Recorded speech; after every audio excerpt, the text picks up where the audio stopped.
Today, I'm going to talk about why college football has needed a playoff system for the last century.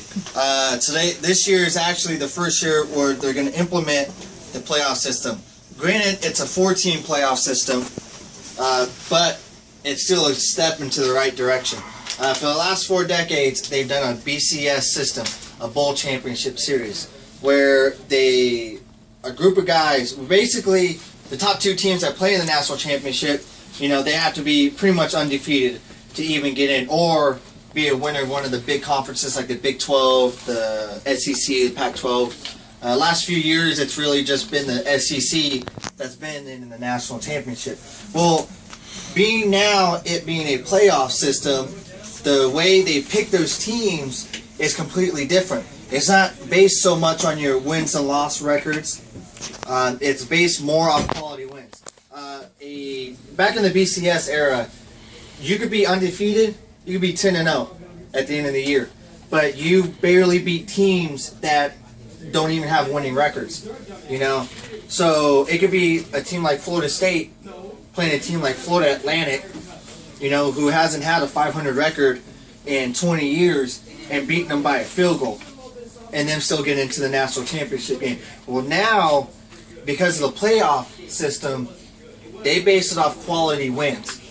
So a team like Baylor, for instance, beating TCU.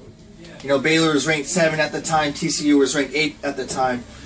They're going to look at that quality win from Baylor and put them in the playoff system, and they'll take a win like Florida State had against Florida Atlantic and take them out of the playoff system. Because now, because it is a playoff system, they want to get the best teams possible to play each other. So that's why it just, teams like Notre Dame, who's not in a division, they're not in one of the big divisions, they're an independent team, it gives them more of a chance of making the playoffs and getting to the national championship because of the quality of wins that they'll have leading up to the end of the season. It used to just be undefeated teams getting into the national championship game, but now you're going to see a lot more one-loss teams and 2-loss teams make the playoffs. Another reason why a lot of people were skeptic of going away from the BCS system is because a lot of it is based off money. For every bowl game, you get a certain amount of money, especially if you win, you kind of get that extra bonus. The national championship game, well, let me rephrase real quick. The BCS games, you had the Rose Bowl, the Sugar Bowl, the Orange Bowl, and the Fiesta Bowl. Each team that makes it to one of those bowl games gets $5 million right off the bat for their schools, for their athletic conferences, so they can expand their reaches out and try to recruit more. If you win those games, you get an extra $1 million. Okay, so a lot of people, they didn't want to get away from that. They saw steady paychecks coming in for them making it. A playoff system would just completely kind of like not ruin it, but make it difficult. They didn't understand how they were going to be able to put that money back into the playoff system. Well, they found a way, because it is a 4-game playoff, and there is 4 of those BCS bowls, the major bowls like the Rose Bowl, like the ones I just mentioned off, to where now they're going to do the semifinal games.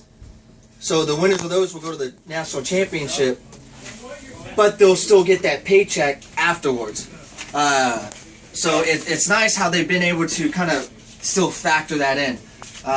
The playoff system, it kind of hurts the smaller conferences, like the Sky Conference and the MAC West, the Big MAC, because they're smaller schools. So it's going to be harder for them to get to the playoff system. Like Marshall, for instance, this year is 9-0. They're not going to make the playoffs because of their quality wins.